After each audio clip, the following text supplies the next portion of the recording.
আরে আজকে শপিং মলে চলে আসছি, তাড়াতাড়ি আমাকে চকলেট কিনতে হবে। আরে এই ছেলেটা এখানে কি করে? এই ছেলেটা তো দেখি ঘুরতেছে।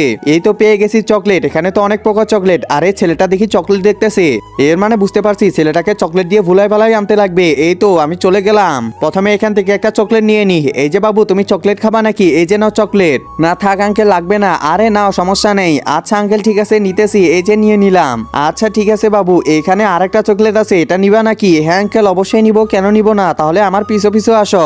আরে আঙ্কেল কোথায় যাচ্ছেন? একটু তো দাঁড়ান। আঙ্কেল কোথায় যাচ্ছেন? আরে তুমি আমার পিছু পিছু আসো, ওইখানে চকলেট দেবো তোমাকে। আরে এরা আবার তাড়াহুড়া করে কোথায় যাচ্ছে? হ্যাঁ আসো, তুমি আমার পিছু পিছু আসো। এই তো জায়গা মতো চলে আসছি। একজন মা কতটা আপন হয়ে থাকে, যার মানেই তাকে জিজ্ঞাসা করে দেখো। তো দেখা যাক বন্ধুরা, এই মায়ের জন্য কে ভিডিওটিতে লাইক এন্ড সাবস্ক্রাইব করে।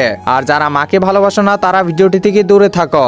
এখানে দেখি আশেপাশে কেউ নেই, আমার কাজটা করে নিতে হবে। এই যে বাবু, তুমি আমার সাথে আসো, এই যে গাড়ির ভিতরে ঢুকো, তাহলে তোমাকে আমি চকলেট দিব। আসো আসো। হ্যাঁ আঙ্কেল, আমি কি বোকা নাকি যে আপনার কথায় আমি গাড়িতে উঠবো আর আপনি আমাকে নিয়ে যাবেন? আমি অতটাও বোকা না আঙ্কেল, আপনি থাকেন এখানে, আমি যাই। আরে বাহ, এখনকার ছেলেপেলে তো চালাক হয়ে গেছে।